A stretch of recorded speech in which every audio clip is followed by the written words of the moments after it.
వాక్యదానంలోకి వెళ్దాం. అందరూ కూడా నా వైపు చూడాలి. గడిచిన వారం ఏం ధ్యానించి ఉన్నామంటే ఏ ఏ అంశములలో మనము దేవుని సన్నిధిలో చచ్చిపోవలసిన వారిగా ఉన్నాము అంటే, మొదటిగా నేను అనే అంశంలో చనిపోవాలి అని నేర్చుకున్నాం. రెండవదిగా ఏంటి, కనపరుచుకొనుట అనే క్షేత్రంలో చచ్చిపోవాలి అని నేర్చుకున్నాం. ఏంటి రెండవది, కనపరుచుకొనుట అనే క్షేత్రంలో చచ్చిపోవాలి అని నేర్చుకున్నాం. సో కనపరుచుకొనుట అనే అంశంలో క్రీస్తు ఎక్కడైనా తన్ను తాను కనపరుచుకున్నట్లుగా వాక్యమందు రాయబడిందా? ఏ పని చేసినా ఏమి చేసినా తండ్రి ఏది చేయుట నేను చూచుచున్నానో, తండ్రి ఏమి మాట్లాడుట నేను వినుచున్నానో, తండ్రి నాతో ఏమి చెబుతున్నాడో అది మాత్రమే నేను చేస్తున్నాను అని చెప్పారు. సో ఆ విధంగా ఏ ఏ విషయాలలో ఎలా మనల్ని మనము కనపరుచుకుంటూ మోసపుచ్చుకుంటున్నాం అనే అంశాన్ని గడిచిన వారం చర్చించాం. ఈ వారము ఏ ఏ క్షేత్రాల్లో మనల్ని మనం కనపరుచుకుంటున్నామో కొంచెము ధ్యానించి వాక్యం ఎలా సెలవిస్తుంది, మనం ఎలా కనపరుచుకుంటున్నాం అని కొన్ని అంశాలు చూసుకొని ఆ క్షేత్రాలు ఏవైనా మనలో ఉంటే వాటిలో చచ్చిపోవడానికి ప్రయత్నిద్దాం. మొత్తం 10 అంశాలు మాట్లాడతాను. ముందుగా యోహాను సువార్త 11వ అధ్యాయము 25-26.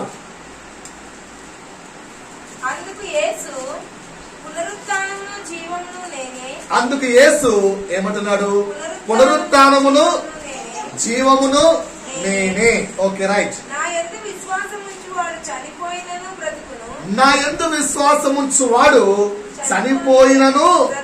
బ్రతుకును. బ్రతికి నా యందు విశ్వాసముంచు ప్రతివాడు ఎన్నటికి చనిపోడు. ఈ మాట నమ్ముచున్నావా అని యేసు ఇప్పుడు మనలను అడుగుతున్నారు. ఎంతమంది నమ్ముతున్నారు? మరొకసారి చదువుతున్నాడు, ధ్యానం చదవండి. ఇక్కడ 2 అంశాలు ఉన్నాయి, మళ్ళా చదువుతున్నాడు. అందుకు యేసు పునరుత్థానమును జీవమును నేనే, నా యందు విశ్వాసముంచు వాడు చనిపోయినను బ్రతుకుతాడట. మొదటిది. రెండవది, బ్రతికి నా యందు విశ్వాసముంచు ప్రతివాడును ఇక ఎన్నటికి చనిపోడు. ఇక ఎన్నటికి చనిపోడు అనే మాట ఈరోజు యేసు మనతో చెబుతున్నారు. ఎంతమంది నమ్ముతున్నారు? ఎంతమంది నమ్ముతున్నారు? సరే, మరి మీరు మొదటి క్షేత్రంలో ఉన్నారా, రెండో క్షేత్రంలో ఉన్నారా? మొదటి క్షేత్రంలో ఉన్నారా, రెండో క్షేత్రంలో ఉన్నారా? ఒక దైవజనుడు ఈ విధంగా చెప్తాడు.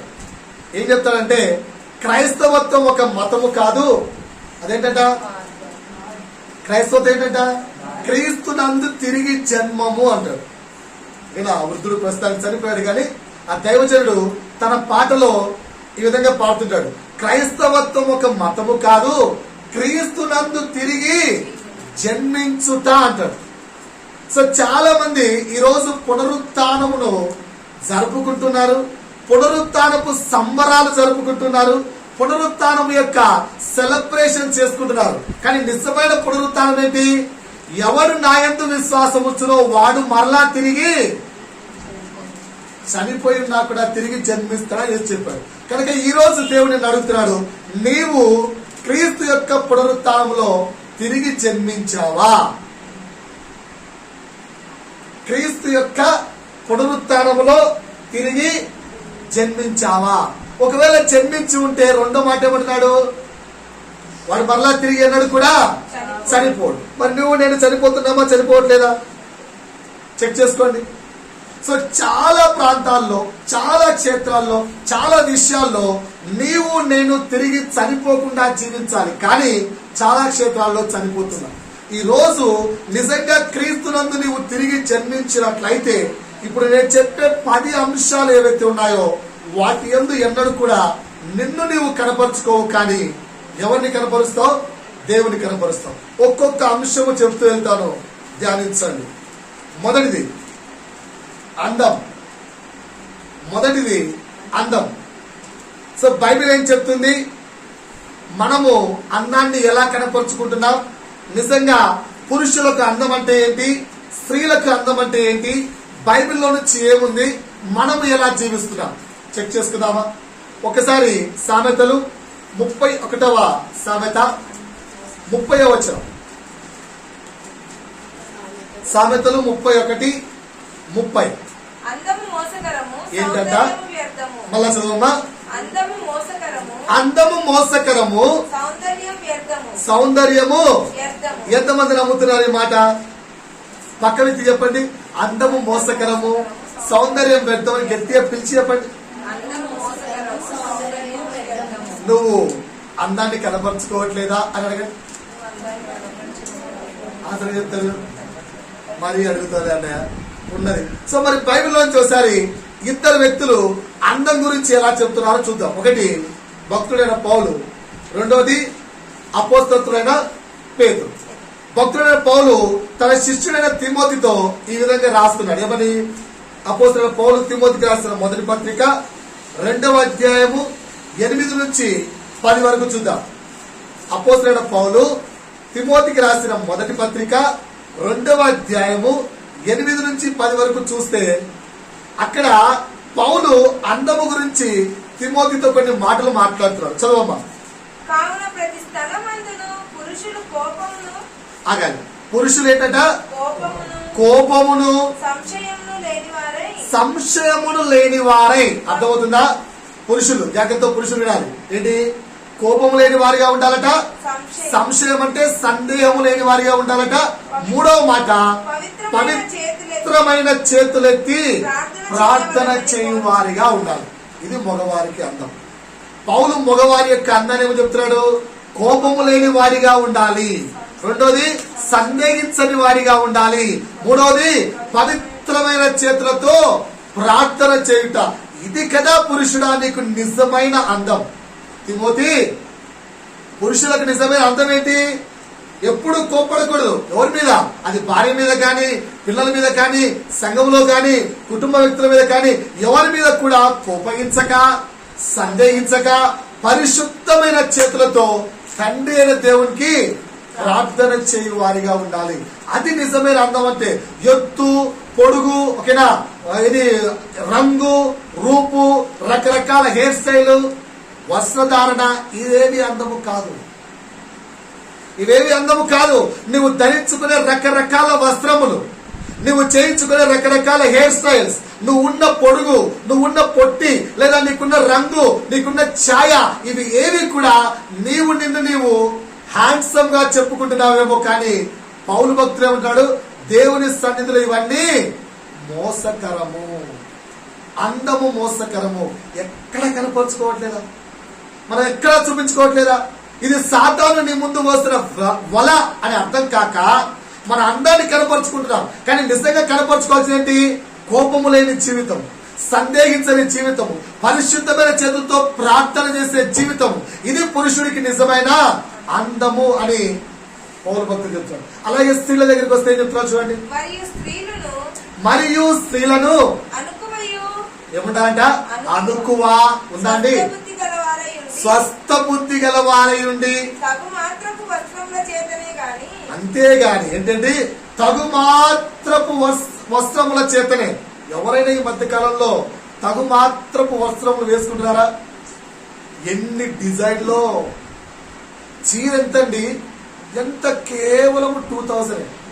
బ్లౌజ్ ఎంత అండి? జస్ట్ 5000. చీర నుంచి తీసిన బ్లౌజ్ పీస్ 5000 కుట్టించినందుకు, చీర మాత్రం 2000. అంటే తగినంత వస్త్రములు వేసుకుంటున్నారా? దాన్ని దాటి వెళ్ళిపోతున్నారు. సో పౌలు భక్తులు ఏమంటున్నాడు? తగు మాత్రము వస్త్రముల చేతనే గాని జడలతోనైనను, బంగారముతోనైనను, ముత్యములతోనైనను, మిగుల వెలగల వస్త్రములతోనైనను నిన్ను నీవు అలంకరించుకోకూడదు. చాలమ్మా. శీలకి ఎన్ని మాటలు చెప్పాడు? జడలు అల్లుకోవడం అంటే జడ వేసుకోవడం కూడా తప్పేనా? ఒక ప్లేస్ లోనేమో ఇరబోసుకోవడం తప్పని రాశాడు. పాత నిబంధనలకు వెళ్తే జడ విరబోసుకుంటే అది పాపము అని చెప్పాడు. స్త్రీ తన యొక్క కురులు ఎన్నడూ కూడా విరపోసుకోకూడదని చెప్పాడు. మరి ఇక్కడ జడ వేసుకుంటే తప్పంటాడు, అక్కడ విరపోసుకుంటే తప్పంటాడు. జడలంటే సాధారణమైన జడ వేసుకోవచ్చండి. ఈ మధ్య కాలంలో రకరకాల జడలు. ఒకసారి ఒక భక్తుడు అంటాడు, అమ్మా ఏంటి జడ అని సండే స్కూల్ పాపను అడిగితే ఆ పాప అంటుందట, మా మమ్మీ చాలా స్టైల్ గా ఉంటుంది వేసింది. అలా మమ్మీని పిలిచి ఏంటమ్మా అంటే, అది కాదు బ్రదర్, అది కాదన్నయ్యా, కొంచెం ఏదో పిల్లలు కదా అంటే, నువ్వు వేసుకుంటుందా? అదే స్టైల్ తల్లి వేసుకుంటుందా? తల్లికి ఆ స్టైల్ జడలు వేసుకోవడానికి అభ్యంతర కారణమైనప్పుడు కూతురికి ఎందుకు అది అభ్యంతర కారణం కాదు? అంటే లోపల ఇంకా ఎక్కడో పాపపు స్వభావాన్ని కలిగి, లోపల ఇంకా ఎక్కడో తన్ను తాను ఇతరులకు కనపరుచుకోవాలన్న సాతాను యొక్క క్రియ కలిగి ఇలాంటి రకరకాల జడలు. ఇంకా ఏముంది? బంగారు ఎంత బంగారో, ఒంటి మీద ఎంత బంగారు వేసుకున్నా సరిపోదు. ఈ మధ్య కాలంలో ప్రతి దైవజనుడి యొక్క పిల్లలు కూడా పడిపోతున్న క్షేత్రం మీద. ఎందుకంటే దే వాంట్ టు ఎక్స్పోజ్. ప్రతి వ్యక్తి కూడా వారి అందాన్ని కనపరుచుకోవాలి అన్న సాతాను యొక్క బలహీనతతో. సాతానుకున్న మెయిన్ వెపన్ ఏంటి చెప్పండి?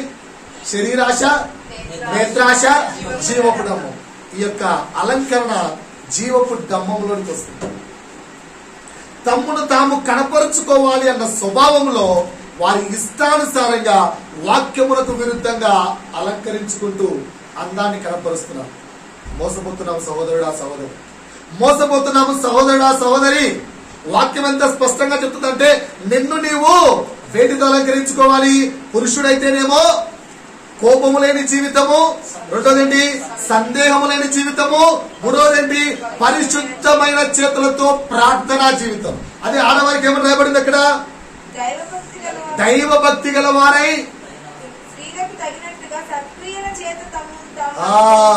స్త్రీలలో ఉంటారంట సత్క్రియల చేత. స్త్రీలు ఏటి చేత అలంకరించబడాలి? సత్క్రియల చేత అలంకరించబడాలి. దానికి ఎక్స్టెన్షన్ పేతురు గారు చాలా క్లియర్ గా ఇస్తారు. అని అంటాడు, పౌలు చాలా పాండిత్యం గలవాడు. సో సాధారణమైన వ్యక్తులు పౌలు యొక్క పాండిత్యాన్ని సరిగా అర్థం చేసుకోలేరు అనే ఉద్దేశంతో పేతురు చాలా వివరణాత్మకంగా చెప్తాడు. సో చూద్దామా? పేతురు రాసిన మొదటి పత్రిక ఇవే అంశాలు ఉంటాయి ఇక్కడ, కానీ కొంచెం వివరణాత్మకంగా. పేతురు రాసిన మొదటి పత్రిక 3వ అధ్యాయము 1 నుంచి మొదలు పెట్టాము. అటువలే స్త్రీలారా ఎవరికి ఎవరికి ఎవరికి? చిన్న ప్రశ్న. ఇంత అలంకరణ చేసుకుంటారు కదా, బాగా అలంకరించబడ్డ వ్యక్తికి వెళ్ళి, అమ్మా ఈ అలంకరణ మొత్తం 4 గోడలు మీ బెడ్రూమ్ లో అలంకరించుకుంటావా అని అడగండి. ఏ స్త్రీ అయినా కూడా బెడ్రూమ్ లో అలంకరణ ఎందుకంటే జస్ట్ నైటీతో ఉంటాం అంతే. బెడ్రూమ్ లో నగలు, ఈ డిజైన్, ఈ లిప్స్టిక్లు ఇవన్నీ అవసరమా అండి? బయటికి వచ్చినప్పుడు ఇవన్నీ కావాలి. ఎందుకంటే బెడ్రూమ్ లో భర్త మాత్రమే చూస్తాడు, బయటకు వస్తే జనులందరూ చూడాలి కదా. వాక్యం అలా చెప్తుందా? ఒకనొక సమయం పూర్వీకులు ఎలా ఉండాల్సి జ్ఞాపకం చేసుకోండి. పూర్వీకులు తెల్లవారుజాము నుంచి సాయంత్రకాలం వరకు ఎంత పాత చీరతో ఉండేవారంటే, ఎంత పాతటి వస్త్రధారంతో ఉండేవాళ్ళంటే, వారు ఏమి అలంకరించబడేవారు కాదు.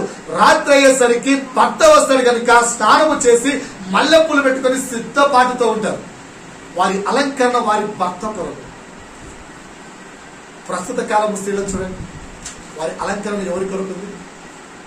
రాత్రి అయ్యేసరికి ఎవ్వరు అలంకరణలో లేరు. రాత్రి అయ్యేసరికి ఎవరు అలంకరణతో లేరు. ఎందుకు? భర్త కొరకు కాదు వారి అలంకరణ. తెల్లవారుజామున తయారవుతే మొత్తం అలంకరణ బయట ప్రపంచానికి చూపించుకోవడానికి. ఇది సాతాను కార్యమా? దేవుని యొక్క కార్యం. నీవు అలా జీవిస్తున్న నాడు నీ భర్తను నువ్వు ఎలా సంపాదించుకోగలుగుతావు? ఇంకా క్రీస్తులో బ్రతకని భర్తను క్రీస్తులోకి నువ్వు ఎలా నడిపించగలుగుతావు? చాలా మంది, చాలా స్త్రీలు తన కుటుంబంలో నాశనం అవుతున్న స్థితి ఇదే. అక్కడ అందుకే రాయబడింది. పేతురు అందుకే చాలా స్పష్టంగా చెప్తాడు స్త్రీలకు. ముందు స్త్రీలకు చెప్తాడు, తర్వాత పురుషులకు చెప్తాడు. చదువు ఒకసారి. మీరు మీ స్వపురుషులకు ఏమై ఉండాలట? లోబడి ఉండాలి. దానివల్ల ఏమొస్తుంది?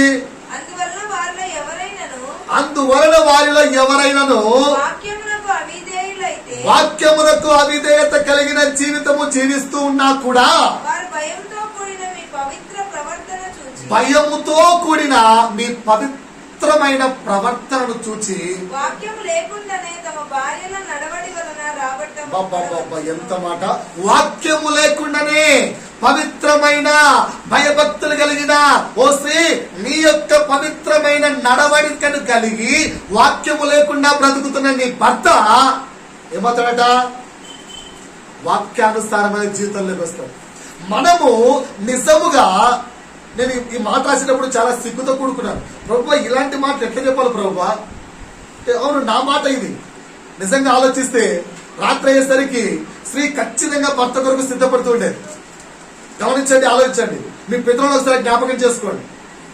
తెల్లవారుజాము నుంచి పని, తెల్లవారుజాము నుంచి మొత్తం పనులు, రాత్రి అయ్యేసరికి భర్త కొరకు అప్పుడప్పుడు స్నానం చేసి, ఓకేనా, పూలుంటే మల్లె పూలు పెట్టుకుని భర్త కొరకు రాత్రికి సిద్ధపాటు కలిగి ఉండేది భార్య. ఎందుకంటే తన అలంకరణతో కూడిన అందం నా భర్తకు సొంతం, తను కట్టుకునే చీర నా భర్తకు సొంతం. ప్రస్తుత కాలపు స్త్రీలు అలా అలంకరించబడుతున్నారు. రాత్రి అయితే కేవలం ఒక నైటీ చాలు, అలంకరణ మొత్తం ఏరే వారి కొరకు.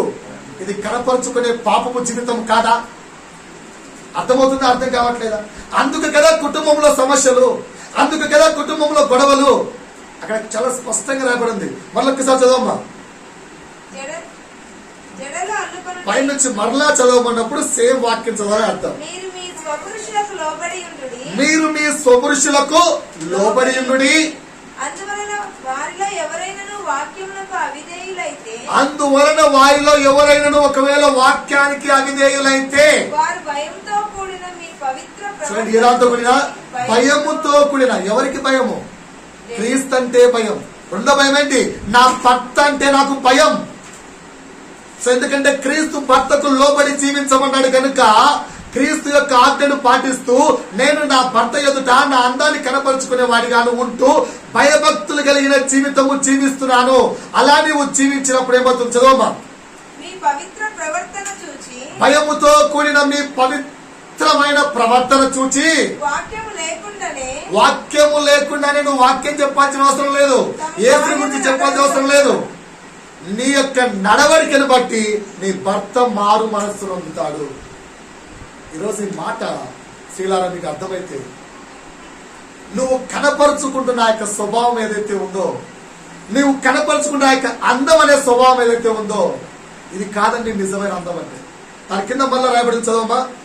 జడలు అల్లుకొనుటయు, బంగారు నగలు పెట్టుకొనుటయు, రిచెస్ట్ డ్రెస్సులు వేసుకుంటయు, ఈ విధంగా వెలుపటి అలంకారము ఏదైతే నువ్వు అలంకారంగా భావిస్తున్నావో ఓ స్త్రీ, అది అలంకారము కాదు. అది సాతాను యొక్క శరీరేచ్ఛ, సాతాను యొక్క జీవపు డమ్మము, సాతాను యొక్క నేత్రాశది. ఇవి దేవుడు సృష్టించినవి కావు. చాలా స్పష్టంగా రాయబడింది యోహాను పత్రికలో. శరీరాశ, నేత్రాశ, జీవపు డమ్మములు దేవుని చేత నిర్మించబడినవి కావు. కానీ ఈ సాతాను చేత నిర్మించబడిన వీటిలో మగ్గిపోతున్న ఓ స్త్రీ, నీ కుటుంబం ఎందుకు ఇలా అల్లకొల్లమైపోతుంది? నీ కుటుంబం ఎందుకు చిన్న భిన్నమైపోతుంది? నీ కుటుంబంలో ఎందుకు శాంతి సమాధానం లేదు? నీ కుటుంబంలో భార్య భర్తల మధ్య ఐక్యత ఎందుకు లేదు? The reason is this. నీవు సాతాను యొక్క వెపనైన అందాన్ని కనపరుచుకునే ఆ పనిలో నువ్వు పడిపోయావు. భర్త వాక్యములోనికి నువ్వు రాబట్టలేకపోయావు. అలాగే కిందికి వస్తే పురుషుల గురించి కూడా ఉంది. అటువలనే పురుషులారా, జీవమను కృపావరములో మీ భార్యలు మీతో పాలివారై ఉన్నారని ఎరిగి ఎక్కువ బలహీనమైన ఘటమని భార్యను సన్మానించి మీ ప్రార్థనలకు అర్థం కలుగకుంటున్నట్లు. ఆగమ్మా, ఆల్రెడీ పౌలు చెప్పాడు ఏమని? కోపము అని లేని జీవితము, సందేహము లేని జీవితము, పరిశుద్ధమైన చేతులతో ప్రార్థన చేయడమే నిజమైన అందం. ఎవరికి? పురుషులకు. ఇక్కడ పేతురు గారు కూడా అదే అంటున్నారు. ఏమని? నీ ప్రార్థనా జీవితానికి వారు అడ్డు కాకుండా జ్ఞానముతో నీవు కాపురము చేయండి. పురుషులారా ఇది నిజమైన అందం. అందుకక్కడ సామెతల్లో సొలొమోను భక్తుడు ఈ విధంగా రాస్తున్నాడు, అందము మోసకరము, సౌందర్యము వ్యర్థం అంటున్నాడు. అది ఎరిగి కూడా, అది తెలిసి కూడా లోకంలోని ప్రతి స్త్రీ, ప్రతి పురుషుడు నిజమైన అందాన్ని కాకుండా వారికి ఉన్న శారీరక అందాన్ని లోకానికి కనపరుచుకోవలసిన వ్యక్తి దగ్గర కనపరుచుకోక లోకానికంతా కనపరుచుకుంటూ పాపము చేస్తూ వెళ్ళిపోతున్నాడు. అందుకే దేవుడు ఏమంటున్నాడు, నువ్వు క్రీస్తులో జన్మించినట్లయితే మళ్ళీ ఎన్నడూ చావవు. వాక్యం చదువుకున్నాం కదా. నువ్వు నిజముగా క్రీస్తులో పునరుత్థానము నొందినట్లయితే ఈ అందము కనపరుచుకుంటా అని క్షేత్రంలో కూడా నీవు పాపిగా మారవు. నిజంగా మనలో కూడా ఈ పాపం ఉంటే దేవుని సన్నిధిలో హృదయపూర్వకంగా క్షమాపణ అడుగుదాం. ఎందుకంటే ఇది చాలా మోసకరమని అర్థమవుతుందా? మనం అనుకుంటాం మన బాహ్య రూపాన్ని యేసు చూస్తున్నాడేమో అని. నువ్వు అందంగా అలంకరించబడి చర్చికి వస్తే ఆ యొక్క అందాన్ని యేసు చూస్తున్నాడేమో అని. అందాన్ని యేసు చూడడండి. యేసు చూసేదేంటి? సమూయేలు దగ్గరికి 7 మంది వచ్చినప్పుడు, అయ్యా దేవా పెద్ద కుమారుడు బహు పొడవుగా ఉన్నాడు, బహు బలంగా ఉన్నాడు, బహు దిట్టంగా ఉన్నాడు, కండలు కాగా తిరిగి ఉన్నాడు, అభిషేకించమంటావా? దేవుడు ఏమన్నాడు? నీవు బాహ్య రూపాన్ని చూస్తున్నావు, నేను అంతరంగాన్ని చూస్తున్నాను. పక్కన పెట్టు. ఇంకెవరిని అయ్యా? ఆల్రెడీ 7 మంది అయిపోయారు, ఇంకా ఉన్నారేమో అడుగు. అయ్యా నీకు ఇంకో కుమారుడు అని ఉన్నాడండి, చిన్నోడు, పొట్టోడు, బలము లేనాడు, గొర్రెలు కాయడానికి మాత్రమే తరమయ్యేవాడు ఉన్నాడు, రమ్మని చెప్పు, అభిషేకించాలి. ఎందుకు? హృదయాంతరంగములో అందగాడు, ప్రతి క్షణము కూడా దేవుణ్ణి ఆనుకొని జీవిస్తున్నవాడు, ఏ కార్యము చేసినా దేవుని కొరకు కనిపెట్టుకుని ఉండేవాడు, ఏ పని చేసినా దేవుని కొరకు కనిపెట్టుకునేవాడు. తన శరీర సౌందర్యాన్ని కానీ తన యొక్క బలాన్ని కానీ ఎన్నడూ ఎక్కడ కూడా కనపరుచుకోని వ్యక్తి. నువ్వు నేను ఎలా ఉన్నాం అర్థమవుతుందా? సహోదరుడా, సహోదరి, ఎంతసేపు ఉన్నా కూడా మన శరీర అందాన్ని ఎంతమంది చూస్తున్నారు? చూసేవారు ప్రతివారు. బైబిల్ ఇంకా స్పష్టంగా ఏమంటుంది తెలుసా? ఒకనొక దైవజనుడు అంటాడు, అమ్మా ఎవరో చూస్తున్నారని రకరకాల డ్రెస్సులు వేసుకొని వెళ్తున్నావు, నిన్ను చూచి ఒకవేళ వారిలో కామపు కోరిక కలిగితే అందుకు నేను నీకు పనిష్మెంట్ ఇస్తా అన్నాడు దేవుడు. అదేంటి ప్రభువా? వాడు పాపపు కన్నులోడు ప్రభువా, వాడు పాపి కన్నులు కలిగి నన్ను చూసి పాపపు ఆలోచన చేశాడు ప్రభువా, అలాంటి వారికి నువ్వు పనిష్మెంట్ ఇవ్వాలి. కానీ అంటే దేవుడు ఏమంటున్నాడు? అతనిలో పాపపు యొక్క ఉద్దేశములు కలిగించింది ఎవరు? నీవు. ఒకసారి కోర్టులో ఈ కేసు వచ్చినట్ట. ఒక వ్యక్తి పబ్లిక్ ఒక స్త్రీకి వెళ్ళి ముద్దు పెట్టాడు. అమ్మాయిలు కోర్టులో కేసు వేసింది. ఓకేనా? అదంతా ఇందాక తర్వాత, సార్ నేనేం చేయమంటావు సార్, అమ్మాయిని వేసుకున్న డ్రెస్ మీద ఓకేనా కిస్ మీద ఉంది సార్, అందుకెళ్ళి కిస్ చేశాను సార్, అమ్మాయి డ్రెస్ లో ముద్దు పెట్టమని అడుగుతుంది సార్, అందుకని పెట్టాను సార్ అన్నాడు. ఇప్పుడు జడ్జికి ఏం పనిష్మెంట్ చేయాలో అర్థం కాలేదు. సో దేవుడు కూడా న్యాయ నిర్ణేత చేసేటప్పుడు నీ ప్రవర్తన లెక్క చూస్తావు. కనుక అందం అనే క్షేత్రంలో నిన్ను నువ్వు చాలా సార్లు కనపరుచుకుంటుంటావు. కానీ కనపరుచుకోవాల్సింది నీ బాహ్యపు అందాన్న, ఆంతరంగపు అందాన్న, లేదా నీ బాహ్య పురుషుడనా, ఆంతరంగ పురుషున్నా? ఈరోజు నిజంగా నీకు అర్థమైతే పౌలు గారు అంటారు కొరింథీయులకు రాసిన పత్రిక 2వ పత్రికలో, నా బాహ్య పురుషుడు అంతరించుచున్నను, దినదినము నా అంతరంగ పురుషుడు వృద్ధి చెందుచున్నాడు, నూతనమగుచున్నాడు. ఎంతమంది జీవితాల్లో అంతరంగ పురుషుడు నూతనమవుతున్నాడు? ఈరోజు ఎంతమంది సగర్వంగా చెప్పగలరు, నా అంతరంగ పురుషుడు నూతనమవుతున్నాడు, నేను ఒక్కొక్క బలగంట జయించుకుంటున్నాడు, నాలో ఉన్న ఒక్కొక్క పాపాన్ని నేను వదులుకుంటున్నాడు, I'm living, I'm becoming pure, నేను పవిత్రంగా మారుతున్నాను, ఆ పరిశుద్ధతలో నేను జీవిస్తున్నాను చెప్పగలుగుతున్నామా? కానీ పండగలు అయితే సెలబ్రేట్ చేస్తున్నామే.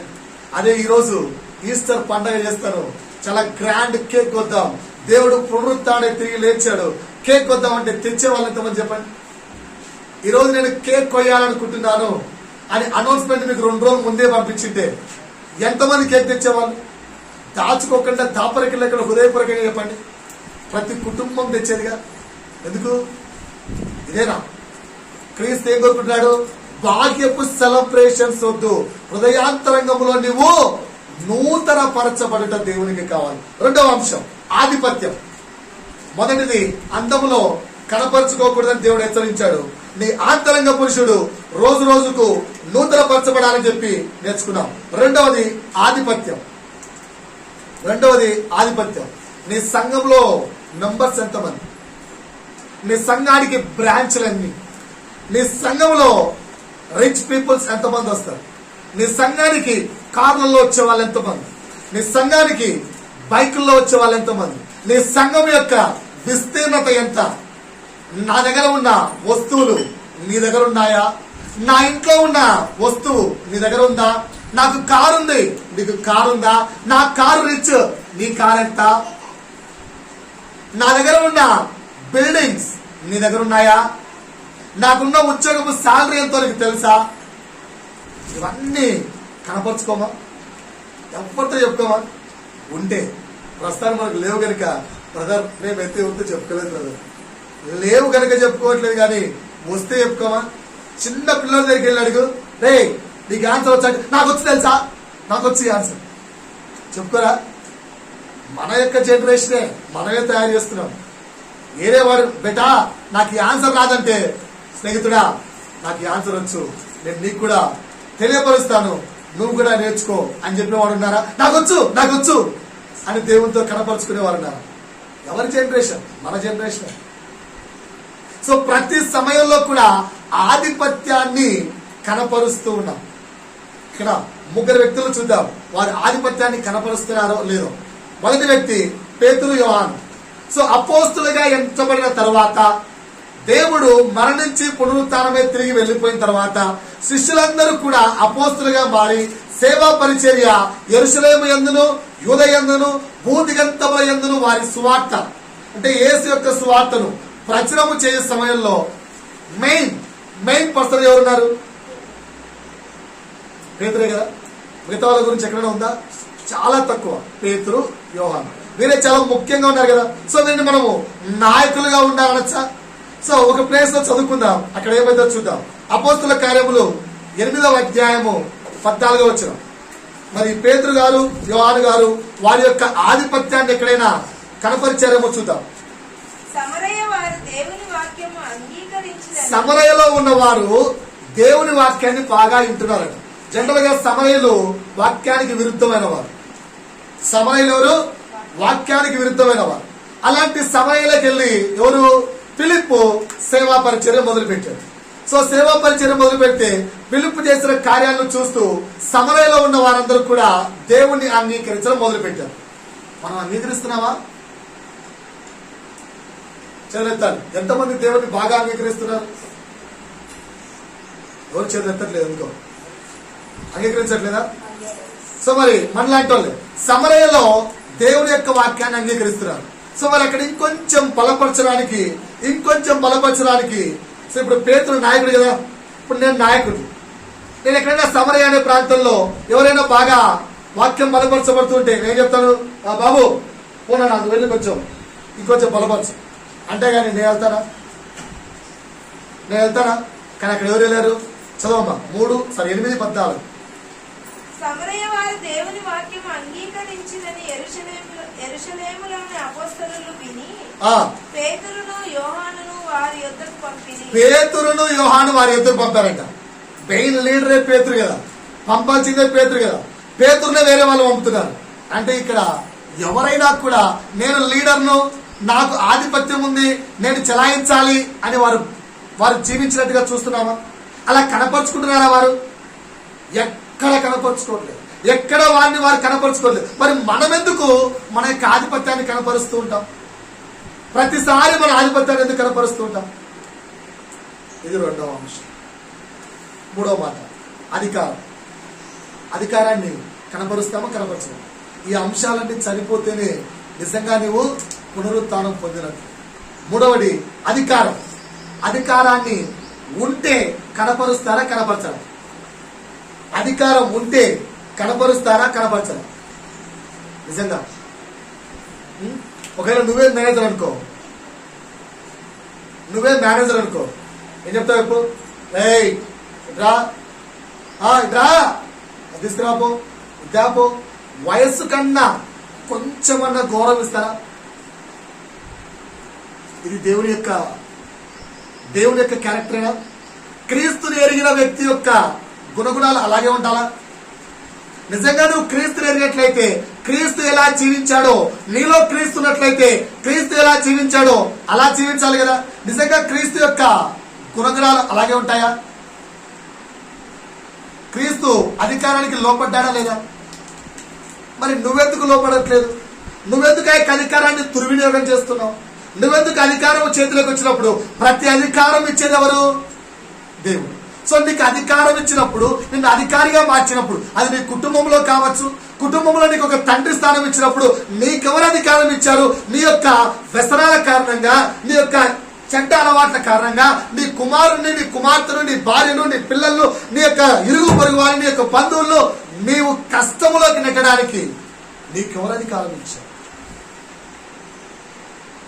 నీకు ఒక స్థానం ఇచ్చినప్పుడు ఆ స్థానంలో నువ్వు ఎలా ఉండాలి? నిన్ను నీవు క్రీస్తుకు నమ్మదగిన వాడిగా కనపరుచుకోవాలి. కానీ నీ అధికారాన్ని, లోకంలో నీకు ఇచ్చిన అధికారాన్ని జనుల పట్ల విధేయత చూపక, నీ అధికారాన్ని గర్వముతోనూ అహంకారముతోనూ నీ ఇష్టాను రాజ్యంలో చూపించడం మొదలు పెడితే కరెక్టా? సహోదరుడా, సహోదరి, కరెక్టా? క్రీస్తు అలాగే జీవించాడా? క్రీస్తు అలాగే కనపరిచాడా? సార్ చూడండి, వాక్యంలో మత్తయి సువార్త 8వ అధ్యాయం 7 నుంచి 10 దగ్గరికి వెళ్తే ఒక అద్భుతమైన మాట ఉంటుంది. నిజంగా మనమందరము కూడా ఒక అధికారము కలిగి ఉన్నాం. ఏంటి అధికారము? కుటుంబంలోనైతే తండ్రి గాని, తల్లి గాని, కొడుకుగా ఒక అధికారం. ఉద్యోగంలో వెళ్తేనేమో ఒక ఉద్యోగి అధికారం.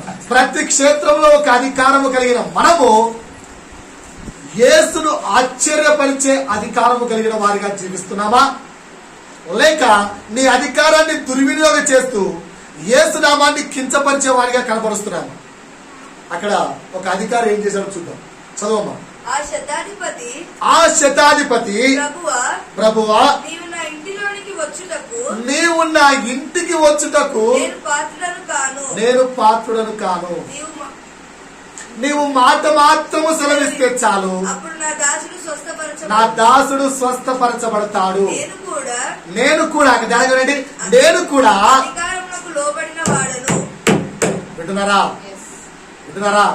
నేను కూడా శతాధిపతి 100 మంది పైన అధికారం కలిగిన వ్యక్తి, నేను కూడా ఇంకొక అధికారములకు లోబడిన వాడను. తండ్రి అనే స్థానంలో ఉన్న ఓ కుమారుడా, నీ పైన అధికారం ఎవరు? యేసు. కుమారుడి స్థానంలో ఉన్న వ్యక్తి, నీ పైన అధికారం ఎవరు? నీ తండ్రి, పైన యేసు. భార్య స్థానంలో ఉన్న ఓ స్త్రీ, నీ పైన అధికారం ఎవరు? నీ భర్త, యేసు. ప్రతి అధికారం మీద పైన ఇంకొక అధికారం ఉంది ఆయన. సో ఆ అధికారానికి నువ్వు లోబడుతున్నావా? అలా కాక నీకున్న అధికారాన్ని దుర్వినియోగపరుస్తూ ఇష్టానుసారంగా నిన్ను నువ్వు కనపరుచుకుంటున్నావా? నిజంగా నీవు క్రీస్తులో జీవించినట్లయితే ఇష్టానుసారంగా నీ అధికారాన్ని దుర్వినియోగపరచు. అందుకే యేసు అక్కడ అంత మాట అన్నాడు. ఎంత మాట? యేసును సైతం ఆశ్చర్యపరిచిన ఆ వ్యక్తి యొక్క స్వభావం ఏమంటాడు? స్వభావం వల్ల ఒకసారి, నా చేతి కింద సైనికులు ఉన్నారు, నేను ఒకటి పొమ్మంటే పోతారు, రమ్మంటే వచ్చును, నా దాసుని ఈ పని చేయమంటే చేయును. కానీ నువ్వు నా పైన అధికారిని యేసయ్యా, నా అధికారాన్ని కనపరుచుకోను. నేనేం కనపరుచుకుంటాను? నీవు నా పైన అధికారి కనుక నీ దగ్గర నేను నా యొక్క విధేయతను కనపరుచుకుంటాను. నీ దగ్గర నేను నా యొక్క తగ్గుదల జీవితాన్ని కనపరుచుకుంటాను. నీ దగ్గర నా యొక్క విధేయతను కనపరుచుకుంటాను. మనం ఎలా ఉన్నాం? ప్రతి వ్యక్తికి మనకున్న అధికారాన్ని మనం ఏం చేస్తున్నాం? ప్రతి క్షణంలో తగ్గించుకుంటూ కనపరుస్తున్నామా, లేదా గర్వముతో కనపరుచుకుంటున్నామా? ఈ క్షేత్రంలో పునరుత్థానం పొందుకున్నామా? తిరిగి లేచామా? తిరిగి లేచామా? తిరిగి లేస్తే నిజంగా మనం తగ్గించుకుంటున్నామా? ప్రతి అధికారానికి లోపడుతున్నామా? రైట్, మిమ్మల్ని మీరే ప్రశ్నించుకోండి. 4వ కనపరుచుకునే క్షేత్రం చెప్తున్నాను. మనం కనపరుచుకునే క్షేత్రం 4వది భక్తి మతం. రాసుకోవచ్చు. భక్తి మతం. భక్తి మతం. నేను చెప్పేవన్నీ ఉన్నాయో లేదో చెక్ చేసుకోండి.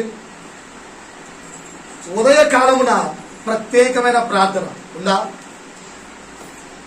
ఇంట్లో కాదండి, చర్చిలో. ఉదయకాలమున ప్రత్యేకమైన ప్రార్థన ఎప్పుడు? ఈ 40 రోజులు చేశాం కదా. ఈ 40 రోజులు చేయలేదా? ఈ 40 రోజులు అన్ని చర్చిలో చేశారు. Lent days fasting prayers. ఉదయకాలము 5 నుంచి 6 వరకు లెంట్ డేస్ ఫాస్టింగ్ ప్రేయర్స్. ఎన్ని చర్చిల్లో చేయలేదు? చేశారా? చేయలేదు. రైట్. 2వది లెంట్ డేస్ పాటించారా? పాటించలేదు. 2వది లెంట్ డేస్ పాటించారా? పాటించలేదు. 3వది పండుగలు ఆచరించారా? ఆచరించలేదు. ఇవన్నీ భక్తికి సాదృశ్యం. 4వది రన్ ఫర్ జీసస్. తగ్గిద్దామా? యేసు నా కొరకు మరణించాడు. Run for Jesus. వినలేదా? ఇవేవి విన్నారు లేదా? Run for Jesus. Run for Jesus ఒకసారి ఎప్పుడన్నా వెళ్తే అర్థమవుతుంది. ఏమి డాన్సులు, ఏమి చిందులు,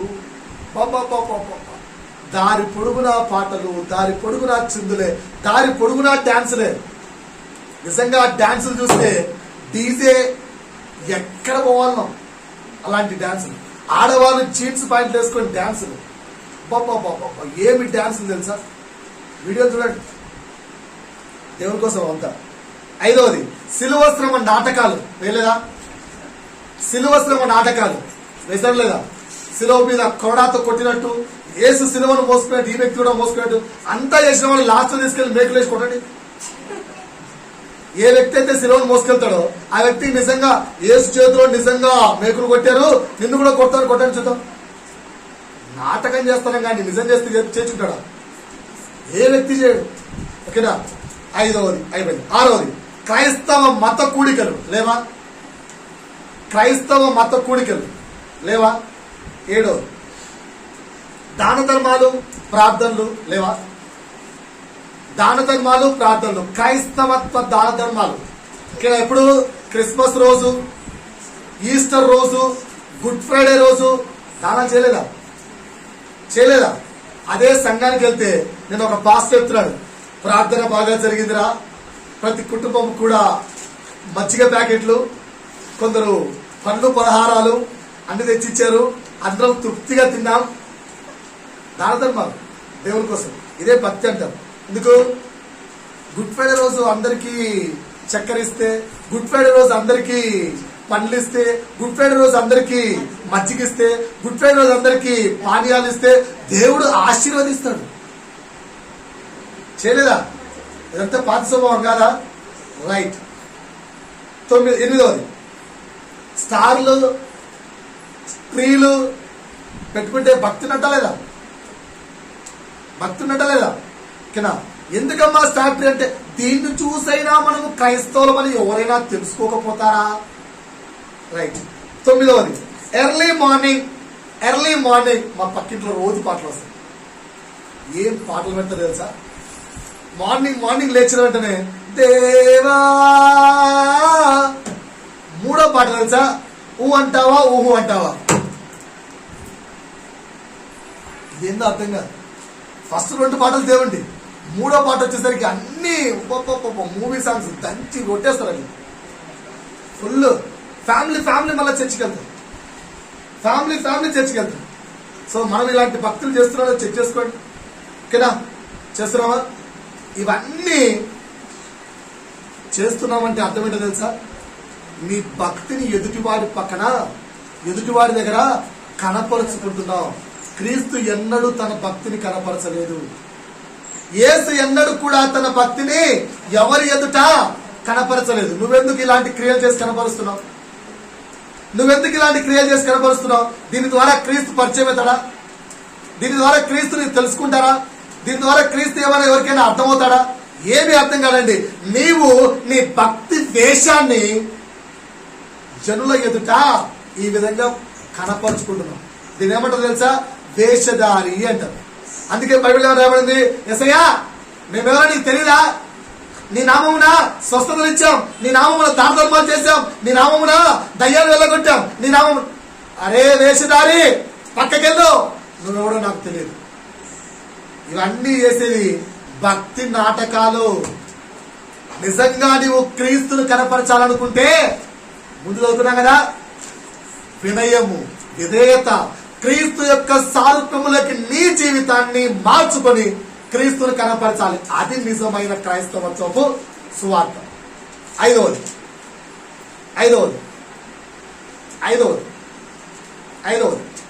బాధలను శ్రమలను కనపరుస్తామా లేదా? బాధ శ్రమ కనపరచమా? బాధ కలిగిన వెంటనే ఫస్ట్ గుర్తుకొచ్చేదో చెప్పండి, చెప్పాలి. పాస్టర్. నిజమా? నీకేదైనా సమస్య వచ్చిన వెంటనే ఫస్ట్ ఫోన్ కొట్టేదో చెప్పండి, పాస్టర్కే. ఓకేనా? ఏమైనా కష్టం వచ్చింది ఫస్ట్ ఫోన్ ఎవరు కొడతారు? పాస్టర్కే. ఇంట్లో మంచి ఫంక్షన్ ఉంది ఫస్ట్ ఫోన్ ఎవరు చేయాలి? ఇంట్లో ఫంక్షన్ ఉంది ఫస్ట్ ఫోన్ ఎవరికి చేస్తారు? బంధువులకి అందరికి చేసి లాస్ట్ లో ఆ బంధువుల్లో ఎవడో ఒకడు, ఏరా పాస్టర్ వస్తున్నాడా అంటే పిలిచారు పాస్టర్ గారు. నిన్న కొన్ని దినాల్లో మాకు తెలిసిన పాస్టర్ ఉన్నాడు. ఓకేనా? లాస్ట్ పిలుపు పిలిచారని చెప్పి వెళ్ళారు, లాస్ట్ ఇన్వైట్ చేశారట. అందుకని చెప్పి టైం లేక వెళ్ళలేదట. అయినా వెళ్ళాలి కదా అని చెప్తే అట్టెట్ వెళ్తాంరా, పాస్టర్ అంటే గౌరవం లేదా అని మనుషులు కూడా అట్లే తయారయ్యారు, విశ్వాసులు కూడా అలాగే తయారయ్యారు.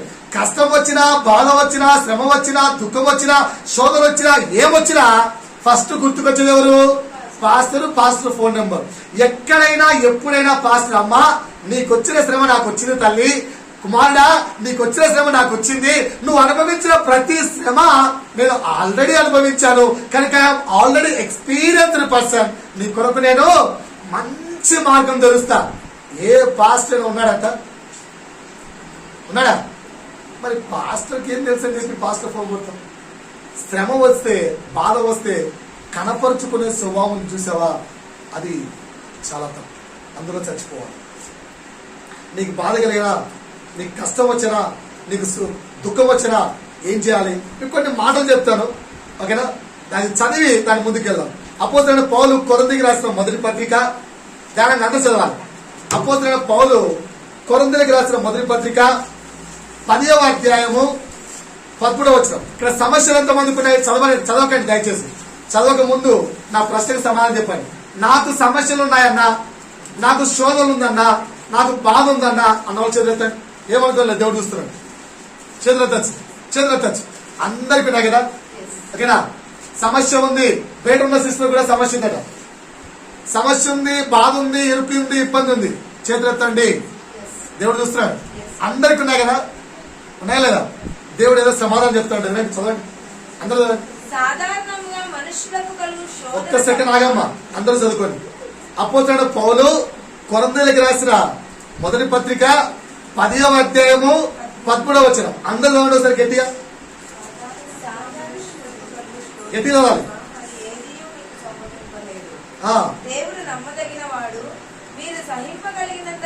చదవ మళ్ళీ ఒకసారి గట్టిగా అందరికి చదువు.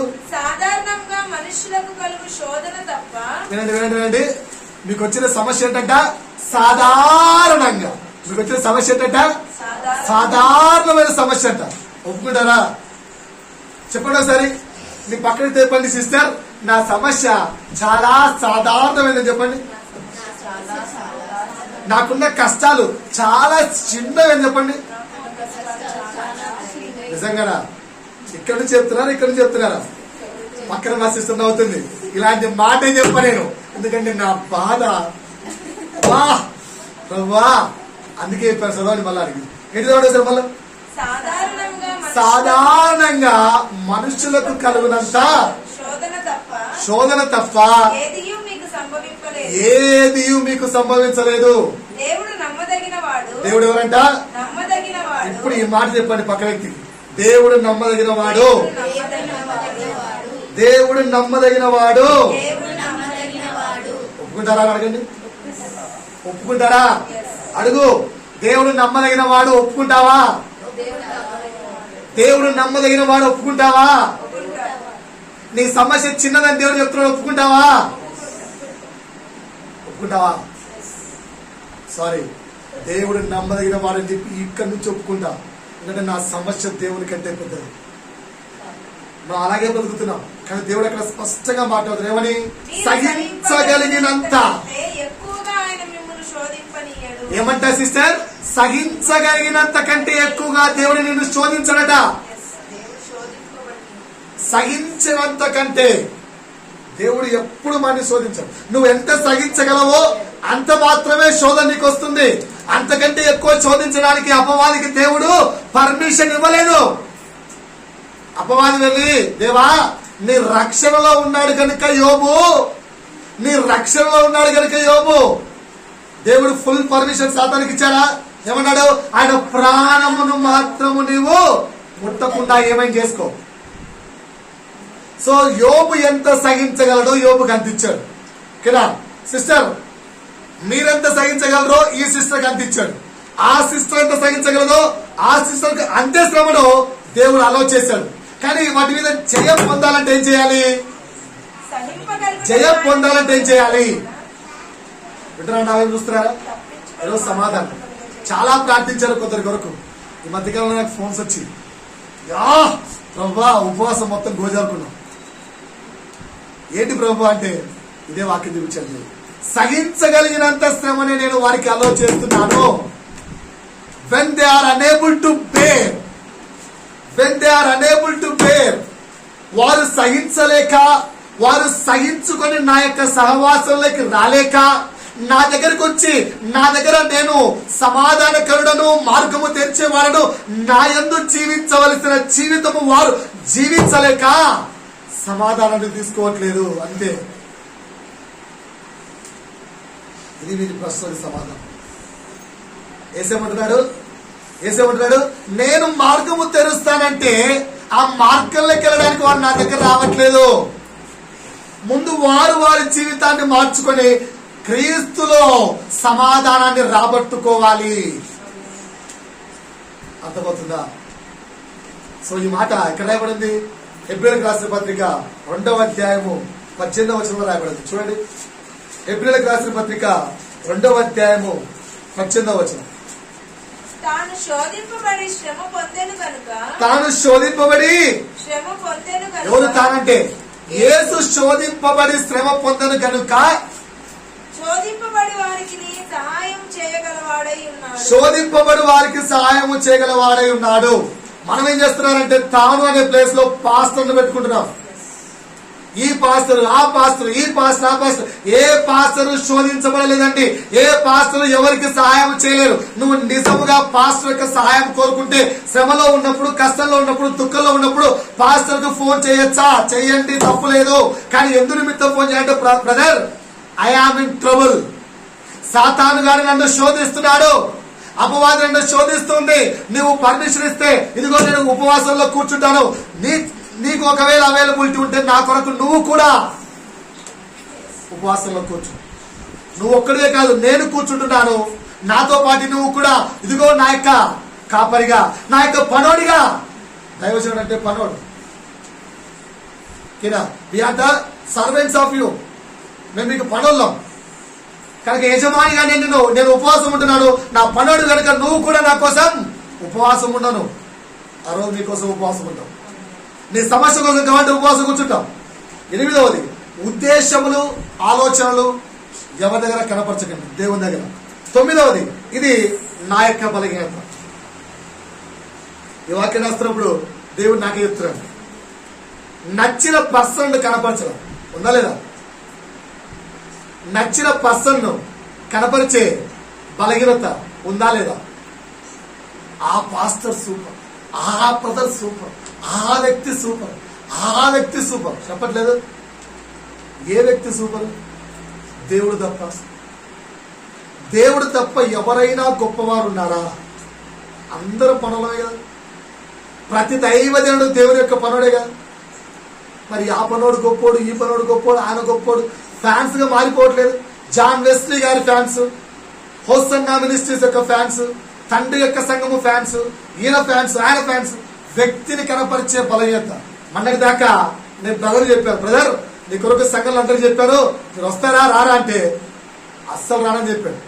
నేను మా ఇంటికి రానుకున్నాను, సంఘానికి రానని చెప్పాడు. మా ఇంటికి వచ్చాను. ఇంటి దాకా వస్తే బ్రదర్ ఎలాగ ఇంటి దాకా వచ్చావు కదా, అందరూ పక్క పక్కన ఉంటారు, పిలిపి మాట అంటే అవి నీకు దేవుడిచ్చిన గొర్రెలు రా, అవి నువ్వు కాపుకోవాలి. నన్ను కాపమంటావేంటి? నీ పని నీది, నా పని నాది. నీ గొర్రెలు నేను కాయను, నీ గొర్రెలకు నన్ను కనపరచకు, నువ్వు కనపడాలి, నేను కాదు. అప్పుడు అర్థమైంది నా తప్పేంటి. నచ్చిన వ్యక్తులను కనపరిచే స్వభావం. చివరి 10వ నేమ్ అండ్ ఫేమ్, పేరు ప్రఖ్యాతలు. కనపరుచుకుంటారా కనపరుచుకోరా? కనపరుచుకుంటారా కనపరుచుకోరా? దీని గురించి బైబిల్లో ఏముందో ఒకసారి చూడండి. నేమ్ అండ్ ఫేమ్, ఫిలిప్పీయులకు రాసిన పత్రిక 4వ అధ్యాయము 3వ వచనం. అపోస్తలుడైన పౌలు ఫిలిప్పీయులకు రాసిన పత్రిక 4వ అధ్యాయము 3వ వచనం చదవాలమ్మా గట్టిగా. అవును, నిజమైన సహకారి నిజమైన సహకారి ఆ స్త్రీలు క్లెమెంతుతోనూ ఆ స్త్రీలు క్లెమెంతతోనూ నా ఇతర సహకారులతోనూ సువార్త పనిలో నాతో కూడా ప్రయాసపడిన వారు కనుక వారికి సహాయం చేయమని నిన్ను వేడుకుంటున్నాను. తర్వాత మాట ఇంపార్టెంట్. ఆ సహకారుల పేర్లు జీవ గ్రంథమందు వ్రాయబడి ఉన్నవి. ఏంటేంటి ఆ సహకారుల పేర్లు ఎక్కడ రాయబడినాయట? జీవ గ్రంథమందు వ్రాయబడి. మీ పేర్లు, నేను కూడా మా పాస్టర్లకు, నేను కూడా మా సంఘానికి, నేను కూడా సంఘ సహకారులకు, నేను కూడా సంఘ సభ్యులకు భలే సేవ చేశారు, భలే పరిచయం చేశారు. నా పేరు జీవ గ్రంథంలో ఉంది. చదువుతాడు. ఏ పాస్టర్ అయినా ఇప్పటి వరకు మీ పేరు జీవ గ్రంథంలో ఉందని చెప్పాడా? పాస్టర్లకే దిక్కులేదు, పాస్టర్లకే దిక్కులు లేవు. దీని కొరకు కదా మనం ప్రయాసపడాల్సింది. మనము కనపరుచుకోవాల్సింది నా పేరు జీవ గ్రంథం మందు ఉందా లేదా, నా పేరు జీవ గ్రంథం మందు ఉందా లేదా, అందుకొరకు ప్రయాసపడదాం. యేసు మాట ఎక్కడ చెప్పాడు? శిష్యులు వచ్చి అయ్యా నువ్వు ఇచ్చిన అభిషేకం సూపరు, దయ్యాలు వెళ్ళిపోతున్నాయి, అవి వెళ్ళిపోతున్నాయి, రోగులు స్వస్థపరచబడుతున్నారు, అద్భుతాలు జరుగుతున్నాయి, కుంటోలు లేస్తున్నారు, గుడ్డలు చూస్తున్నారు, సూపర్ మెరాకిల్స్ అంటే యేసేమన్నాడు? ఒరే నాన్న, అద్భుతాలను బట్టి సంతోషించకండి, మీ పేరు పరలోకమందున్న జీవ గ్రంథంలో రాయబడి ఉందో లేదో దాన్ని బట్టి సంతోషించాలి. సో నువ్వు వేటిని బట్టి క్రైస్తవత్వాన్ని, నేను క్రిస్టియన్ను, నేను క్రీస్తు యొక్క బిడ్డను, నేను క్రీస్తు యొక్క కుమారుని, క్రీస్తును చూపించుకుంటూ నేను పునరుత్థానపు యొక్క క్రీస్తును కనపరుస్తున్నానని దేశదాన జీవితం జీవిస్తున్నావు కుమారుడా కుమారి. ఈ రోజు దేవుడు ఏమంటున్నాడు? నా పేరు జీవ గ్రంథమందు రాయబడి ఉందో లేదో చెక్ చేసుకోవాలి. జీవ గ్రంథంలో రాయబడే విధంగా ఉందా ఇది చెక్ చేసుకోవాలి. ప్రార్థించుకున్నాం.